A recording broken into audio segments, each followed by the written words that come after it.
हर हर महादेव। श्री शिव पुराण कथा के भाग 64 में आपका स्वागत है। इससे पहले के भाग सुनने के लिए आपका हृदय से अभिनंदन। हमारे चैनल पर आप संपूर्ण शिव पुराण कथा को सुन सकते हैं। अब सुनिए आगे का वृतांत श्री उमा संहिता के 7वें अध्याय से 16वें अध्याय तक। 7वां अध्याय, नरक। वर्णन। सनत कुमार जी ने महामुनि वेद व्यास से कहा, हे महामुनि, इस संसार में पाप करने वाले सभी मनुष्यों को यमलोक जाकर अपने पापों का फल अवश्य भोगना पड़ता है। जीव उत्तर दिशा के मार्ग से यमलोक जाते हैं, जबकि पापी मनुष्यों को दक्षिण दिशा की ओर से यमपुरी जाना पड़ता है। वैवस्वत नगर और यमपुरी के बीच की दूरी 86,000 योजन की है। धर्मात्मा मनुष्य जो दयालु प्रवृत्ति के हैं, सुगम मार्ग से पहुंच जाते हैं, जबकि पापियों को बड़े कठिन मार्ग से जाना पड़ता है। उनके रास्ते में नुकीले कांटे, गरम बालू व छुरियों जैसे नुकीले कंकड़, कीचड़, सुइयां, अंगारे, लंबे अंधकार युक्त वन, बर्फीले मार्ग,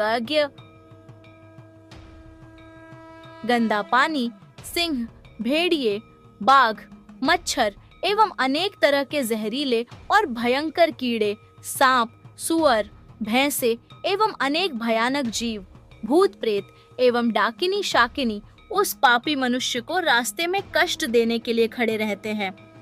वे पापी मनुष्य इतने भयानक रास्ते पर यमदूतों की मार सहते हुए आगे बढ़ते हैं। भूख प्यास से व्याकुल नंगे शरीर वे यातनाएं सहते हुए रास्ते को तय करते हैं और पीड़ा की अधिकता के कारण रोते और चीखते चिल्लाते हैं। उनके शरीर से खून बहता है और कीड़े उन्हें नोचते हैं, परंतु यमदूत फिर भी उन्हें पाशों से बांधकर घसीटते रहते हैं। इस प्रकार अत्यंत कठिन मार्ग पर चलते हुए वे अपनी यमलोक तक की यात्रा को पूरा करते हैं। वहां पहुंचकर यमदूत उन पापी मनुष्यों को यमराज के सामने ले जाते हैं। यमलोक में यमराज उन मनुष्यों के पाप और पुण्यों का लेखा जोखा देखते हैं। पुण्यात्माओं को यमराज प्रसन्नता पूर्वक उत्तम विमान में बैठाकर सादर स्वर्ग लोक भेज देते हैं, परंतु यदि उन्होंने कुछ भी पाप किए होते हैं तो उन्हें उनका दंड अवश्य भोगना पड़ता है तथा अपने पापों को भोगने के पश्चात उन्हें यमदूतों द्वारा स्वर्ग भेज दिया जाता है। परंतु ऐसे मनुष्य जो सदा ही पाप कर्मों में संलिप्त रहते हैं को यमराज का बड़ा भयानक रूप देखने को मिलता है। यमराज भयंकर डारहों वाले, विकराल भौहों वाले, अनेक भयानक अस्त्र शस्त्र धारण किए हुए, 18 हाथ वाले, काले भैंसे पर बैठे अग्नि के समान लाल आंखों वाले एवं प्रलय काल की अग्नि के समान तेजस्वी भयानक रूप धारण किए दिखाई देते हैं और पापियों को बड़े कठोर दंड देते हैं। तब भगवान चित्रगुप्त धर्मयुक्त वचनों से उन्हें समझाते हैं। अब सुनिए 8वां अध्याय, नरक की 28 कोटियां। सनत कुमार जी बोले, हे महामुनि व्यास, जब यमदूत पापी मनुष्य को लेकर यमलोक पहुंच जाते हैं तो वहां चित्रगुप्त पापियों को फटकारते हुए कहते हैं, पापियों, तुम अपने जीवन काल में सदा पाप कर्म करते रहे हो, अब उन पापों के फल भोगने का समय आ गया है। इसी प्रकार पापी दुष्ट राजाओं को डांटते हुए वे कहते हैं कि राज्य का सुख मिलने पर तुम अपने को सर्वस्व मानने लगे और इसी घमंड में मदमस्त होकर तुमने अपनी प्रजा के साथ बहुत बुरा व्यवहार किया और उन्हें अनेकों तरह के कष्ट तथा यातनाएं दी। उन बुरे कर्मों के पाप मैल के समान अब भी तुम्हारे शरीर से चिपके हुए हैं।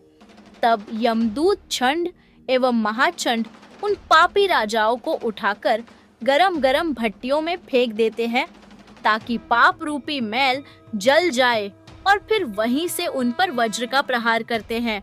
इस प्रकार की यातना से उनके कानों से खून बहने लगता है और वे बेहोश हो जाते हैं। तब वायु का स्पर्श कराकर उन्हें पुनः होश में लाया जाता है। तत्पश्चात उन्हें नरक रूपी समुद्र में डाल दिया जाता है। पृथ्वी के नीचे नरक की 7 कोटियां हैं, जो कि घोर अंधकार में स्थित है। इन सब की 28 कोटियां हैं। घोरा कोटि, सुघोरा कोटि, अति घोरा, महाघोरा, चोर रूपा, तलातला, मयाका, कालरात्रि, भयोत्तरा, चंडा, महाचंडा, चंड कोलाहला, प्रचंड, चंडनायका, पद्मा, पद्मावती, भीता, भीमा, भीषण, नायका, कराला, विकराला, वज्रा, त्रिकोण, पंचकोश, सुदीर्घ, अखिलार्दित, समभीम, समलाभ, उग्रदीप्त प्रायः नामक ये 28 नरक कोटि है, जो कि पापियों को यातना देने वाली है। इन नरक कोटियों का निर्माण पापियों को यातना देने के लिए ही किया गया है। इसके अतिरिक्त इन कोटियों के 5 नायक भी हैं।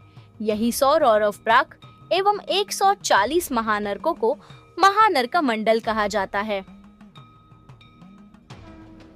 अब सुनिए 9वां अध्याय, साधारण नरक गति। सनत कुमार जी कहते हैं, जिस प्रकार सोने को अग्नि में तपाकर ही कुंदन बनाया जाता है, उसी प्रकार पापियों की जीवात्माओं को भी शुद्ध करने हेतु नरक की अग्नि में डाला जाता है। सर्वप्रथम पापियों के दोनों हाथों को रस्सियों से बांधकर उन्हें पेड़ पर उलटा लटका दिया जाता है। उनके पैरों में लोहा बांध दिया जाता है, ताकि दर्द से तड़पते हुए प्राणी अपने द्वारा किए गए पापों को याद करे। तत्पश्चात उन्हें तेल के उबलते हुए कड़ाहे में इस प्रकार भूना जाता है, जिस प्रकार हम बैंगन भूनते हैं। फिर उन्हें अंधकार युक्त कुओं में धकेल दिया जाता है, जहां पर अनेकों प्रकार के कीट देह एवं भयानक जीव उन पर चिपट जाते हैं, उन्हें नोचते और खाते हैं। इस प्रकार पापी जीवों को अनेक प्रकार की यातनाएं भोगनी पड़ती है। फिर कुओं से निकालकर उन्हें पुनः नरक में फेंक दिया जाता है। वहां पर उनकी पीठ पर बड़े बड़े हथौड़े से, जो कि तपाए हुए होते हैं, उनकी पीठ को छलनी कर दिया जाता है। कहीं उन पापी आत्माओं को आरी से चीरा जाता है। फिर उन पाप आत्माओं को मांस व रुधिर खाने के लिए बाध्य किया जाता है। इस प्रकार वे पापात्मा मनुष्य अनेकों कष्टों को भोगते हैं। उनका शरीर अनेक प्रकार की यातनाएं भोगता है। तत्पश्चात वे यमदूत पापियों को निरुद्वास नामक नरक में डाल देते हैं। यहाँ रेत के भवन होते हैं, जो कि भट्टी के समान तप कर उन्हें पीड़ा पहुंचाते हैं। वहीं पर पापी प्राणियों के हाथ, पैर, सिर, माथे, छाती और शरीर के अन्य अंगों पर आग में तपते हुए हथौड़ों से एक के बाद एक अनगिनत प्रहार किए जाते हैं।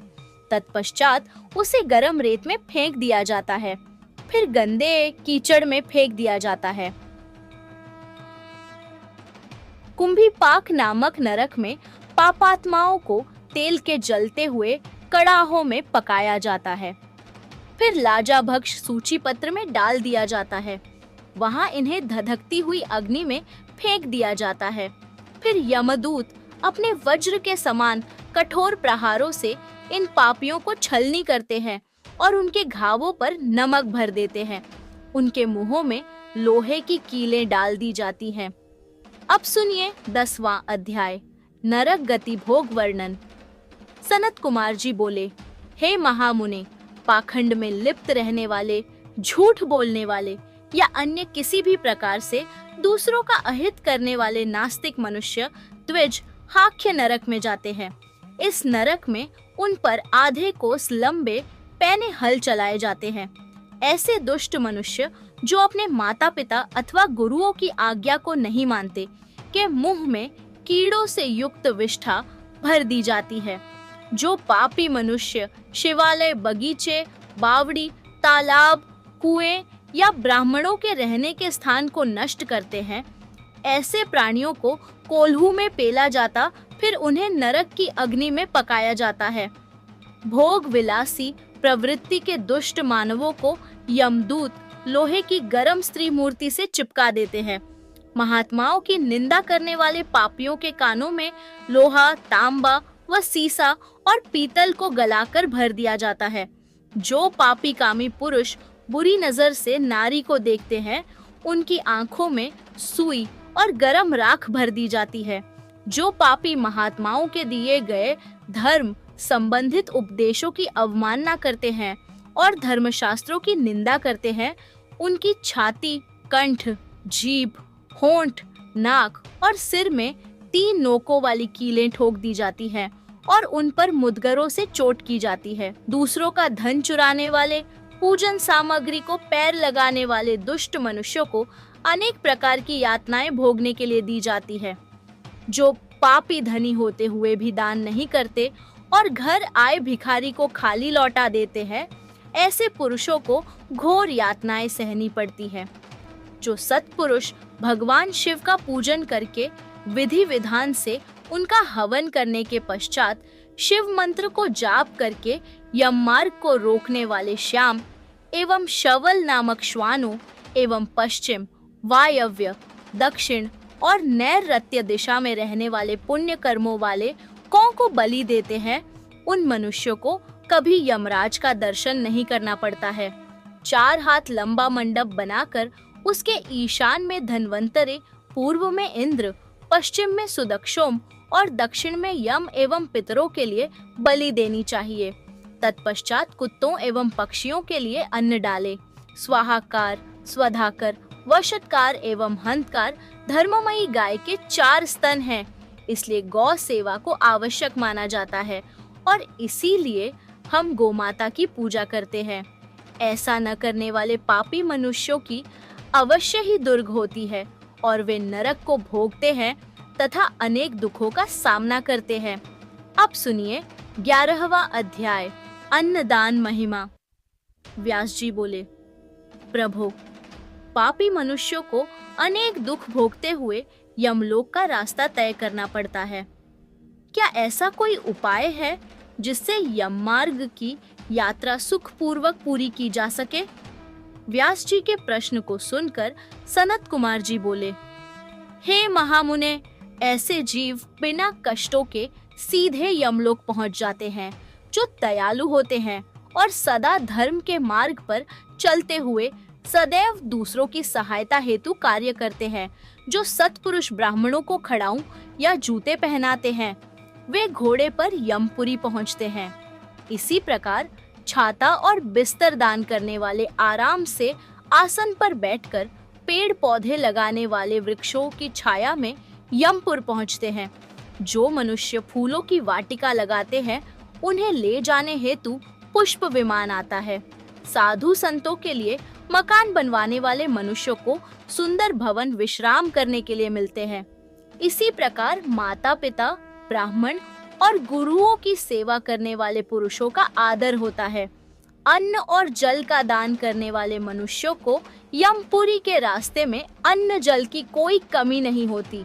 ब्राह्मणों के चरण दबाने वाले मनुष्य आराम पूर्वक घोड़े पर सवार होकर यमलोक जाते हैं। संसार में अन्न का दान सबसे अच्छा माना जाता है, क्योंकि अन्न खाकर ही जीव का शरीर पुष्ट होता है। उस शरीर से धर्म पुष्ट होता है और शरीर ही धर्म, अर्थ, काम तथा मोक्ष देने वाला उत्तम साधन है। इसीलिए मनुष्य को अन्न का दान अवश्य ही करना चाहिए। अपने घर पर पधारे अतिथियों का उचित आदर सत्कार अवश्य करना चाहिए और द्वार पर आए गरीब, भूखों एवं भिखारियों को खाली हाथ नहीं लौटाना चाहिए। अन्नदान करने वाले सज्जन पुरुष स्वर्ग में निवास करते हुए अनेकों सुखों को भोगते हैं व आनंद का अनुभव करते हैं। अब सुनिए 12वां अध्याय, जलदान एवं तप की महिमा। सनत कुमार जी कहते हैं, हे मुनि व्यास, इस संसार में सभी प्राणियों को जीवन देने वाला जल है। जो मनुष्य पीने के जल के लिए कुआं खोदते हैं, उनका आधा पाप नष्ट हो जाता है। तालाब बनवाने वाले पुरुष को कभी भी दुखों का सामना नहीं करना पड़ता। देव, दानव, गंधर्व, नाग और चर अचर सभी जीव जल पर ही आश्रित होते हैं।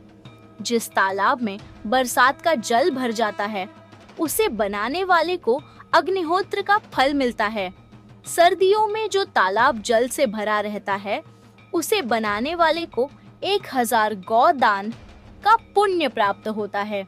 इसी प्रकार हेमंत और शिशिर ऋतु में भरे तालाब के निर्माण करने वाले को अश्वमेध यज्ञ का फल मिलता है। इसलिए तालाब खुदवाना पुण्यदायक और कल्याणदायक माना जाता है। इसी प्रकार मार्ग में वृक्ष और बगीचे लगवाने वाले प्राणियों के पूरे वंश का उद्धार हो जाता है। फल फूल वाले वृक्ष बहुत उत्तम होते हैं। फूलों से देवता, फलों से पितृगण एवं उनकी छाया से वहां से आने जाने वाले राहगीरों को राहत मिलती है। ये वृक्ष सर्प, किन्नर, राक्षस, देव, मनुष्य को सुख देने वाले होते हैं। इस संसार में सत्य को सबसे उत्तम कहा गया है।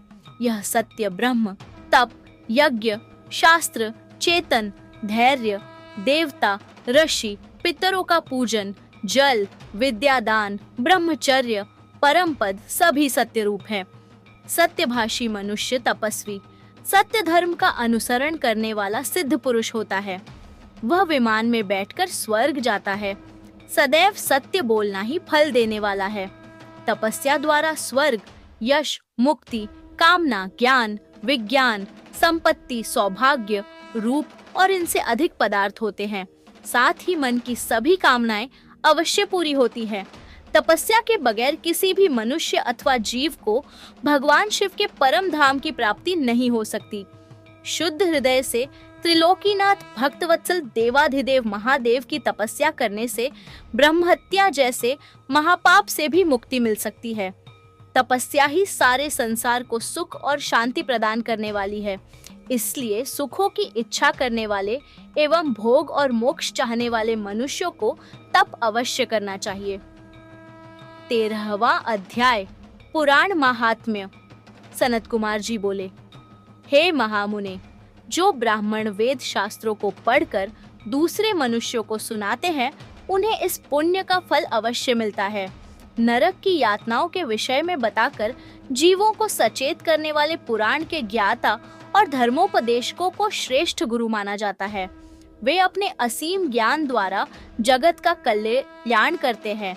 अपना परलोक सुधारने हेतु मनुष्यों को धन, अन्न, भूमि, स्वर्ण, गौ, रथ, वस्त्र एवं आभूषण आदि वस्तुओं का दान करना चाहिए। जूता हुआ खेत अर्थात लहलहाते फसल वाले खेत का दान करने से मनुष्य की 10 पीढ़ियां सुधर जाती हैं।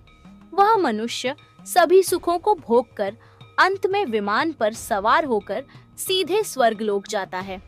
अपने घर में अथवा शिवालय या मंदिरों में भगवान शिव, विष्णु और सूर्य पुराण का पाठ करवाने वाले उत्तम पुरुष को राजसूय यज्ञ व अश्वमेध यज्ञ का फल मिलता है। वे सूर्यलोक होते हुए ब्रह्मलोक में जाते हैं। देवताओं के मंदिरों में पुराणों की अमृतमय कथा कराने वाले सत्पुरुषों को अश्वमेध यज्ञ का फल मिलता है। इस संसार में मुक्ति प्राप्त करने की इच्छा रखने वाले मनुष्यों को श्रद्धा पूर्वक भक्ति भावना से शिव पुराण की परम पवित्र कथा अवश्य पढ़नी अथवा सुननी चाहिए। प्रतिदिन कुछ समय के लिए शिव पुराण की कथा अवश्य सुननी या पढ़नी चाहिए।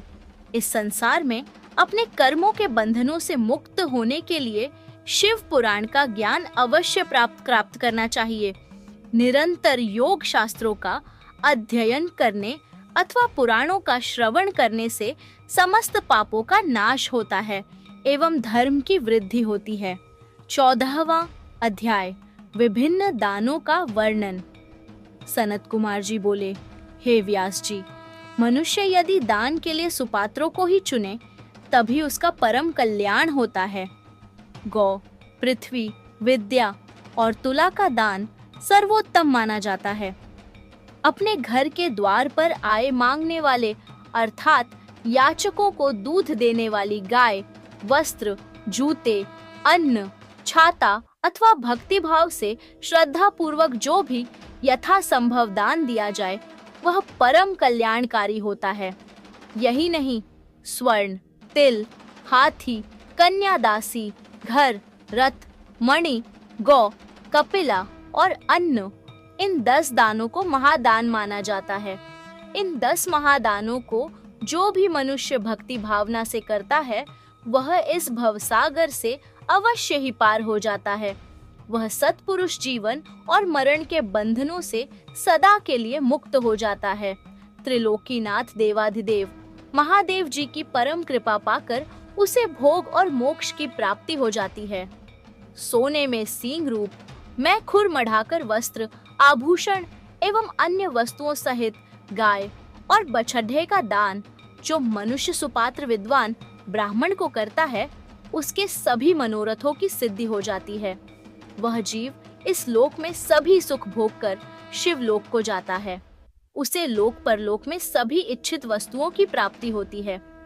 मन में मुक्ति की इच्छा लेकर किया गया दान अवश्य ही हितकर होता है। इस जगत में तुला के दान को भी उत्तम माना जाता है।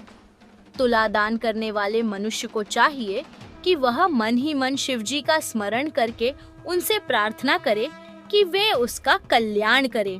तराजू के एक पलड़े में बैठकर दूसरे पलड़े में अपनी शक्ति के अनुसार द्रव्य भरे और जब दोनों तरफ वजन बराबर हो जाए तो उस द्रव्य को किसी सुपात्र ब्राह्मण को दान करे।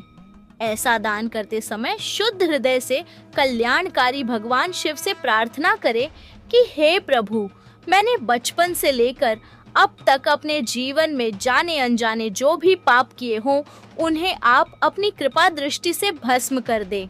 हे ऋषिगणों, इस प्रकार तुला दान से जीव सभी पापों से मुक्त हो जाता है तथा सीधे स्वर्गलोक को जाता है और वहीं निवास करता हुआ सभी उत्तम भोगों को भोगता है। 15वां अध्याय, पाताल लोक का वर्णन।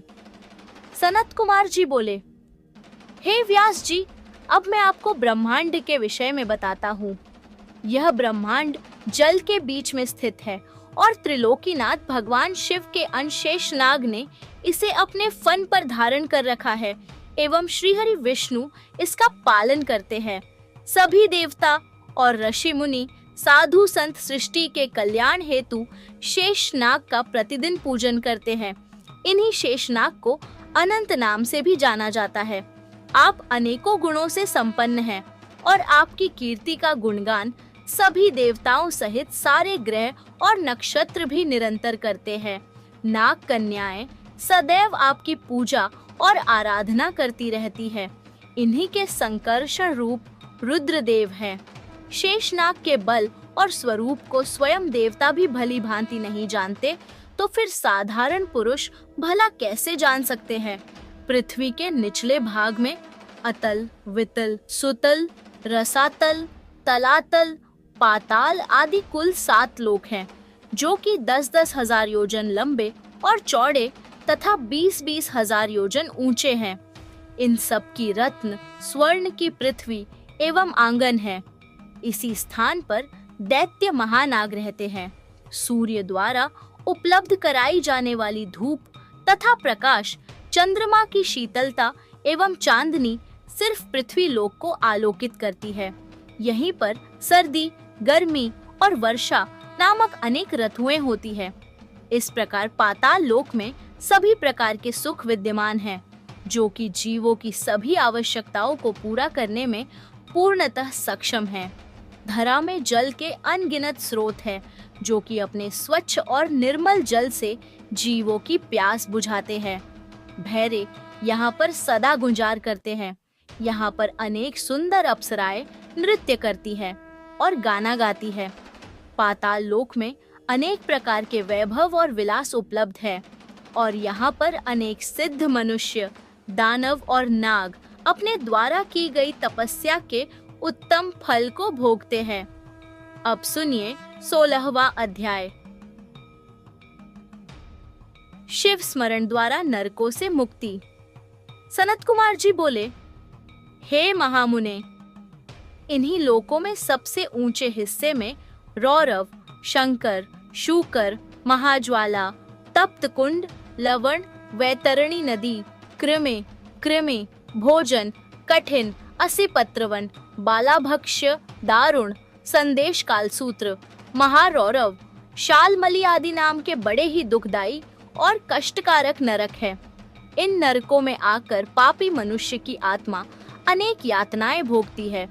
जो ब्राह्मण असत्य के मार्ग पर चलता है उसे रौरव नामक नरक को भोगना पड़ता है। चोरी करने वाला, दूसरे को धोखा देने वाला, शराब पीने वाला, गुरु की हत्या करने वाले पापी कुंभी नरक में जाते हैं। बहन, कन्या, मार सगाए व स्त्री को बेचने वाला और ब्याज खाने वाले पापी तपते लोग नरक के वासी होते हैं। गाय की हत्या करने वाले देवता और पितरों से बैर रखने वाले मनुष्य कृमिभक्ष नरक को भोगते हैं। इस नरक में उन्हें कीड़े खाते हैं। पितरों और ब्राह्मणों को भोजन न देने वालों को लाल भक्ष नरक को भोगना पड़ता है। नीच व पापियों का साथ करने वाले, अभक्ष्य वस्तु खाने वाले एवं बिना घी के हवन करने वाले रुधिरोध नरक में जाते हैं। युवा अवस्था में मर्यादाओं को तोड़ने वाले, शराब व अन्य नशा करने वाले, स्त्रियों की कमाई खाने वाले कृत्य नरक में जाते हैं। वृक्षों को अकारण काटने वाले असिपत्र नरक में, मृगों का शिकार करने वाले ज्वाला नरक में जाते हैं। दूसरों के घर में आग लगाने वाले श्वपाक नरक में तथा अपनी संतान को पढ़ाई से वंचित रखने वाले श्वभोजन नरक में अपने पापों को भोगते हैं। मनुष्य को अपने शरीर एवं वाणी द्वारा किए गए पापों का प्रायश्चित अवश्य करना पड़ता है। बड़े से बड़े पापों का प्रायश्चित त्रिलोकीनाथ भगवान शिव का स्मरण करके किया जा सकता है। पाप, पुण्य, स्वर्ग, नरक ये सब कारण हैं। असल में सुख दुख सब मन की कल्पनाएं हैं। परम ब्रह्म को पहचान कर उसका पूजन करना ही ज्ञान का सार है। आज की वीडियो में इतना ही। इसके आगे का वृतांत अगले भाग में। यदि कथा कहते हुए मुझसे कोई त्रुटि हुई हो तो उसके लिए क्षमा चाहती हूँ। मित्रों, वीडियो पसंद आई हो तो वीडियो को लाइक कर कमेंट में ओम नमः शिवाय